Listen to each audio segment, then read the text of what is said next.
Olá pessoal, sejam todos muito bem-vindos ao NED, Núcleo de Estudo da Doutrina dos Espíritos, uma realização do Lar Espiritual Seara de José, com a supervisão do José Ferro, coordenação de Newton Júnior e produção do JM Vídeos. Você sabe que o NED agora tem dois formatos para poder justamente atender você, que é muito importante. Nós estamos presencialmente todas as quintas-feiras, às 19 horas, na rua Evaristo da Veiga 266. E quinzenalmente, através da telinha online, onde nós estamos dando continuidade ao Livro dos Espíritos. E as quintas-feiras presencial, nós estamos com um estudo sistematizado, onde nós estamos mostrando toda essa nossa caminhada do Espírito, né? Desde a sua criação e até os dias de hoje, e o que é previsto para nós como Espíritos. Porque assim, com esse nada melhor do que o conhecimento, para a gente poder fazer com que a nossa vida seja melhor. E a doutrina dos Espíritos nos traz informações preciosas com relação a isso. Hoje, que nós estamos online, vamos dar continuidade ao Livro dos Espíritos. E nós estamos estudando o capítulo 10, Lei de Liberdade. E hoje nós vamos falar sobre o item 4, Liberdade de Consciência. Essa consciência, né, galera? Isso aí realmente ela pode ser uma grande amiga ou então uma grande adversária, não é verdade? Então, nós hoje, como de costume, passamos aquele filmezinho para a gente poder verificar as perguntas, né? E as respostas. E hoje nós veremos as perguntas 835 até a 842. Vamos ver o que os Espíritos falam a respeito da liberdade de consciência? Bora lá?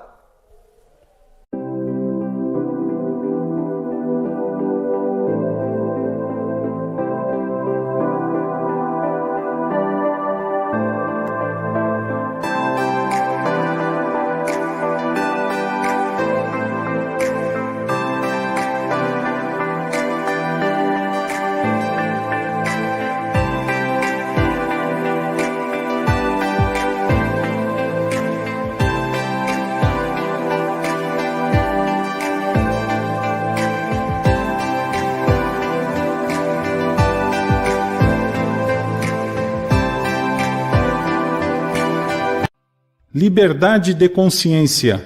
Perguntas 835 a 842. A liberdade de consciência é uma consequência da liberdade de pensar? A consciência é um pensamento íntimo que pertence ao homem, como todos os outros pensamentos. O homem tem direito de pôr obstáculos à liberdade de consciência? Não mais do que a liberdade de pensar, porque somente a Deus pertence o direito de julgar a consciência. Assim como os homens, mediante suas leis, regulam as relações de homem para homem, Deus, pelas leis da natureza, regula as relações entre ele e os homens. Qual o resultado dos obstáculos interpostos à liberdade de consciência? Constranger os homens a procederem de modo diverso do que pensam é torná-los hipócritas.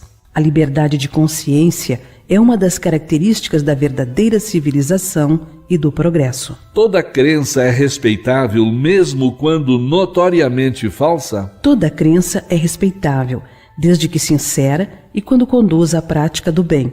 Condenáveis são as crenças que conduzem ao mal. Será repreensível ofender a crença de alguém que não pense como nós? Isso é faltar com a caridade e atentar contra a liberdade de pensar. Será atentar contra a liberdade de consciência interpor obstáculos a crenças capazes de causar perturbações à sociedade? Pode-se reprimir os atos, mas a crença íntima é inacessível. Reprimir os atos exteriores de uma crença, quando acarretam qualquer prejuízo a terceiros, não é atentar contra a liberdade de consciência, pois essa repressão deixa a crença sua inteira liberdade. Por respeito à liberdade de consciência, Devemos deixar que se propaguem doutrinas perniciosas ou podemos, sem atentar contra aquela liberdade, procurar trazer ao caminho da verdade aqueles que se transviaram, obedecendo a falsos princípios? Certamente que podeis e até deveis. Mas a exemplo de Jesus, ensinai pela persuasão e pela brandura, e não pela força, o que seria pior do que a crença daquele a quem desejaríeis convencer. Se alguma coisa se pode impor, é o bem e a fraternidade. Não acreditamos, porém, que o melhor meio de fazê-los admitidos seja agir com violência, pois a convicção não se impõe. Considerando-se que todas as doutrinas têm a pretensão de ser a única expressão da verdade, por que sinais podemos reconhecer a que tem o direito de se apresentar como tal? Será aquela que fizer mais homens de bem e menos hipócritas, isto é, homens que pratiquem a lei de amor e de caridade na sua maior pureza e na sua mais ampla aplicação. Por esse sinal, reconhecereis que uma doutrina é boa, visto que toda doutrina que tiver por efeito semear a desunião e estabelecer linha de separação entre os filhos de Deus, só pode ser falsa e perniciosa.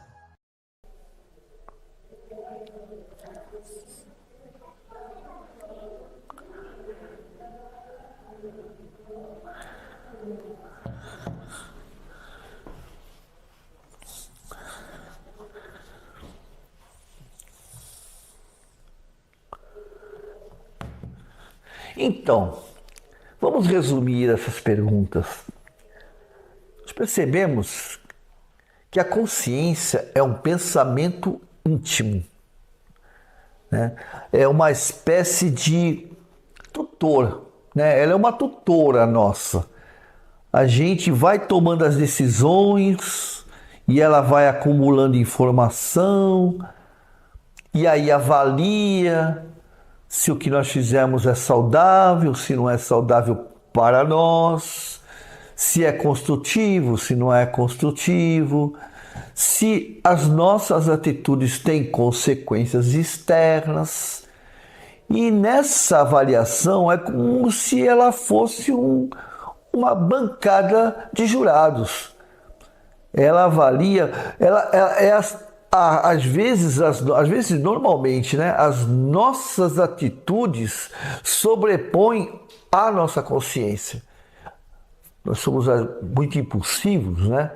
Somos muito carentes e a gente busca no exterior, né, informações que possam nos ajudar a resolver as nossas mazelas, aquilo que nos incomoda, aquilo que faz com que a gente se sinta frustrado, se sinta rejeitado.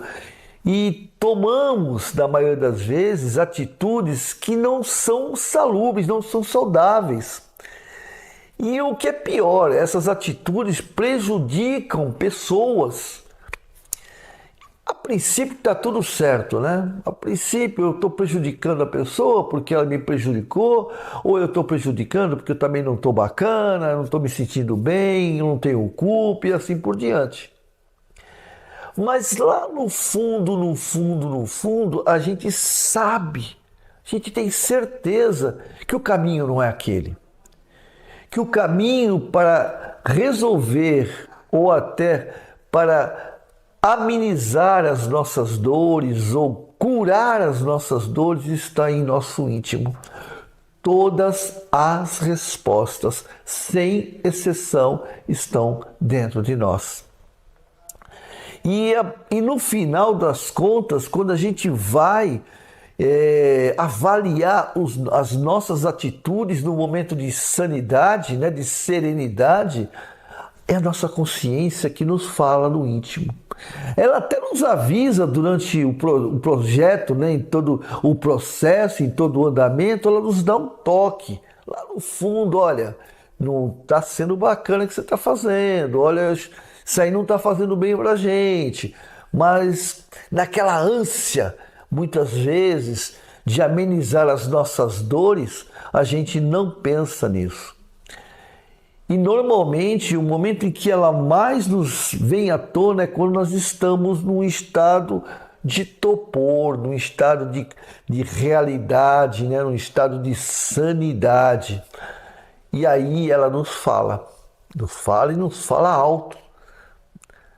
E aí nesse momento que ela nos fala alto, a gente percebe os erros que cometeram, né? Nós percebemos os erros que cometemos. Só que muitas vezes esses erros não tem como você, naquele momento, desfazer ou ressignificar o processo. O que nós podemos fazer é aprender com esses erros e não vir fazer mais, né? Só que essa consciência nos cobra. E aí vem o quê? A culpa. Eita culpa, né? Esse sentimento que é tão cruel, que é o nosso algoz, como a gente costuma falar na espiritualidade, né? E é ele que nos cobra. Quando a gente desencarna, a gente fala que tem um júri, um grande júri, né? Na espiritualidade, mas não tem um grande júri, não. Tem apenas uma juíza, que é a nossa consciência. Fica por nossa conta. É assim que a espiritualidade faz. Fica por nossa conta as decisões, né? Porque eu tenho que perceber que estou errado. A única forma de nós mudarmos, todos nós sabemos disso, né? É quando alguém ou a pessoa percebe que está errado. Porque por mais que exista um grupo de pessoas nos acusando, nos apontando, até nos mostrando, nos dizendo que estamos errados, se a gente não perceber que está errado, pode esquecer. Pode esquecer que a gente não consegue convencer. Não adianta que nem falava Emmanuel, ou fala Emmanuel, né? Porque Emmanuel ainda é um espírito milenário, segundo alguns dizem, já está encarnado de novo. Isso está na consciência dele, esse conhecimento, porque o conhecimento a gente nunca perde, né? Tudo que a gente adquire de informação fica em nosso campo mental. Então, não adianta um oceano de palavras se a pessoa não tiver realmente absorver essas informações. Mas quando a gente percebe o erro, porque a consciência acusou esse erro, aí pode ter certeza que a gente muda de um jeito ou de outro, né? E nesse processo, na maioria das vezes, a gente não deveria, tá? A gente não deveria, mas na maioria das vezes se sente culpado. E por sentir sentimento de culpa, né, que não é o correto é avaliar o erro e tentar ressignificar. Poxa, errei, como é que eu posso fazer? Não vou fazer mais. Eu errei, não vou fazer mais. Agora eu vou fazer de tudo para não errar de novo, se eu não posso mudar. Agora, se eu posso ressignificar, se eu posso mudar o meu erro, eu vou trabalhar firme e forte para mudar. Mas não dá para mudar, então eu vou fazer o seguinte, eu vou ressignificar o processo e não vou errar mais. Eu vou trabalhar para não errar mais. Esse é o ideal. Só que normalmente a gente se sente culpado. E a culpa traz fragilidade. Nós nos fragilizamos e nos alienamos. E ao nos alienar, a gente sente o quê? Sente a necessidade de ser de alguma forma punido. Louco isso, né? Mas é coisa do inconsciente. A gente sente sentimento de culpa e quer ser punido, e muitas vezes usamos isso para nos autossabotar. Porque eu não tenho o direito de ser feliz. Eu não tenho o direito de sentir o meu crescimento, porque eu puni, porque eu prejudiquei. Pode ser até que quem eu fez, os erros que eu cometi tenham sido perdoados. Não por Deus, não por Jesus. Porque eu costumo dizer que Deus e Jesus jamais nos perdoam. Sabe por quê? Porque eles jamais se magoam conosco. As forças, o Criador, as forças que regem o universo, Jesus, nos ama tanto, tanto, tanto, que Ele simplesmente nos ama. Em nossos erros, eles compreendem que nós somos crianças, ainda em fase de crescimento, temos alguns bilhões de anos, né? Mas o que são bilhões, 1, 2, 3 bilhões de anos, ou milhões de anos, para um universo de eternidade. Não é nada. Então nós somos uma criança, somos crianças. E como crianças, não somos julgados, não somos punidos, somos orientados. Sim, mas julgados e punidos nunca. E principalmente para essas forças que são benéficas, bondosas, né? Esses espíritos de escola, ele nos compreende, nos respeita, tentam nos colocar no caminho do crescimento, da evolução, mas se eu não quiser, se nós não decidirmos segui-los, eles vão compreender, simplesmente estarão ao nosso lado, nos orientando sempre, mas a decisão sempre será nossa. Assim como o resgate desse processo que nós nos desviamos é nosso também. A gente não pensa que porque eu cometo meus erros e de repente somos crianças e temos que ser amparadas, que quando for no momento do resgate, eles vão nos pegar no colo e nos tirar do problema e colocar no caminho certo. Não é assim que funciona. Por amor a nós, por justiça divina, eles vão sim nos orientar, mas a força motriz da mudança é minha. Eu é que tenho que mudar. Nós que temos que mudar.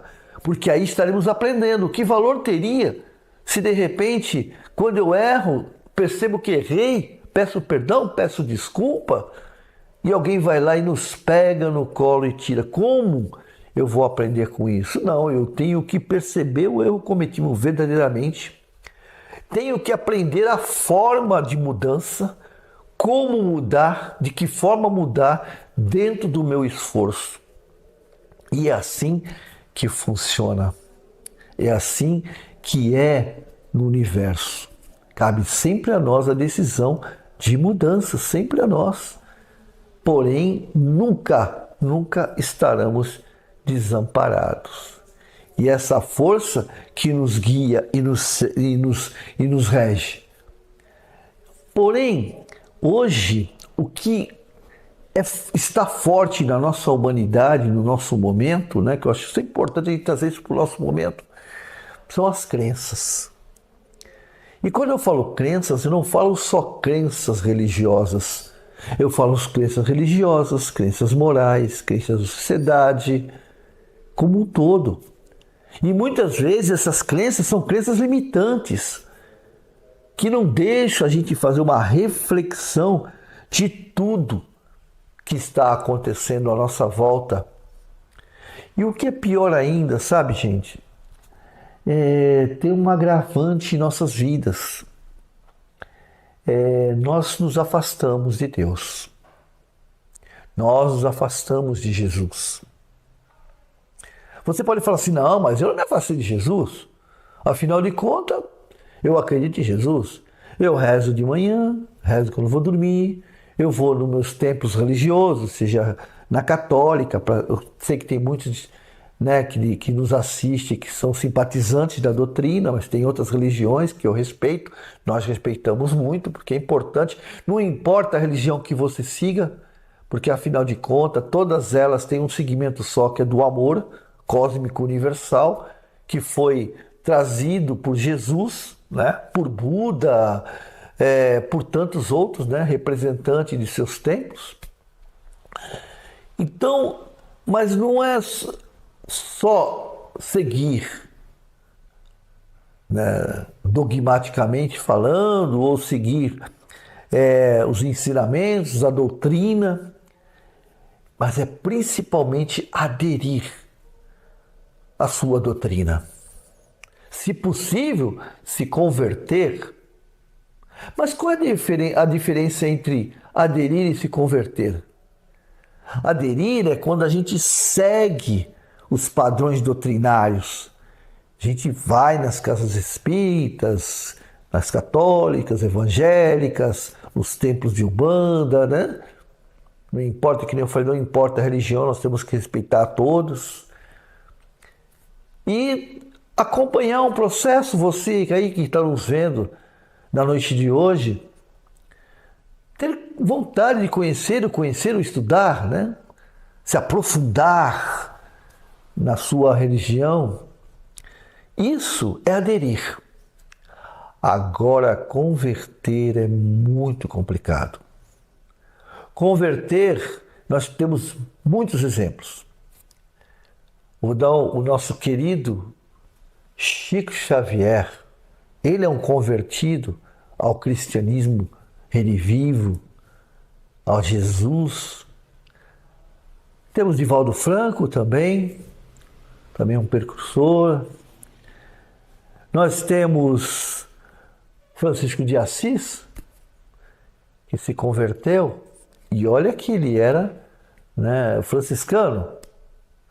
Nós temos também vários outros, e podemos ter um da antiguidade de Jesus, que era Saulo. Lembra de Saulo? Aquele que perseguia os cristãos. E de repente percebeu o seu erro, como eu comentei anteriormente, sem culpa, mas sim num processo de ressignificação, reconhecimento do seu erro. E olha que as atitudes que ele fez foram drásticas. Ele não só perseguia, como chegou a matar alguns cristãos. E ele, de repente, percebeu o erro cometido quando se encontrou em Jesus, em Damasco, na estrada de Damasco, e falou, caramba, que foi que eu fiz, Que foi que eu fiz? Aí ele se lamentou, oh meu Deus, e agora? Olha o que eu fiz, puxa vida, Não, ele se perguntou, como é que eu faço para mudar? E o que ele faz? Ele pergunta para Jesus, que não tem nada melhor do que saber a opinião dele, não é verdade? Aí ele pergunta, que queres que eu faça?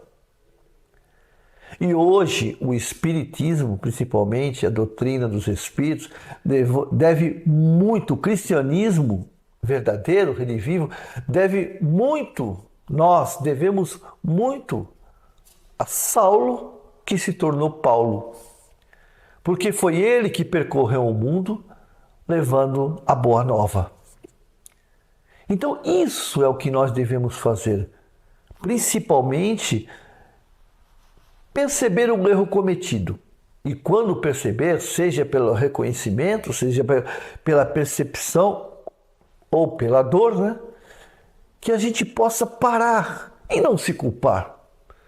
Nunca, porque a culpa não é saudável. Nós temos que entender que nós, por enquanto, nessa fase que nós estamos de crescimento, nós não seremos perfeitos. Nós erramos muito, estamos errando e continuaremos errando, porque é através do erro que nós encontramos os acertos. Em primeiro lugar, entender que nós não somos perfeitos. Segundo lugar, que nós estamos muito, muito longe da perfeição. Em terceiro lugar, aprender a reconhecer o erro e ressignificar esse processo. E se você tiver uma dúvida, como e se você está errando e como mudar isso, é muito fácil. Eu tenho uma formulazinha muito fácil. Quando você tiver a dúvida assim, caramba, será que é? Será que não é? Será que eu estou cometendo erro? Será que eu estou fazendo está certo? Será que eu estou fazendo está errado? Se você tiver essa dúvida, eu tenho uma fórmula super fácil. É só parar, pensar e fazer a seguinte pergunta. O que Jesus faria no meu lugar? Com certeza nós teremos a resposta. Lembre-se, todo o universo conspira em seu e em nosso favor. Porque boas notícias chegarão com certeza. Porque afinal de contas, todos os dias, sobre todos os pontos de vista, nós sempre iremos cada vez melhor. Que Deus abençoe você e sua família. Muito obrigado e até a próxima. Fique com Deus. O NED é uma realização do Lar Espiritual Seara de José e conta com o apoio da Farmácia Ativa, Alcance Apps, Programação e Vendas, Tâmega Turismo e Seguros, Panificadora Pinheiro Machado, Íntegra Empreendimentos Imobiliários, Securserve, corretora de seguros. Acesse o nosso conteúdo no Facebook, siga-nos no nosso Instagram e inscreva-se no nosso canal no YouTube. Não se esqueça de ativar as notificações clicando no sininho. Acesse o site searajosé.org.br. Conheça a nossa história e fique atento aos nossos eventos. Fale com a gente através do WhatsApp 13991536974. O NED, Núcleo de Estudos da Doutrina Espírita, é uma produção da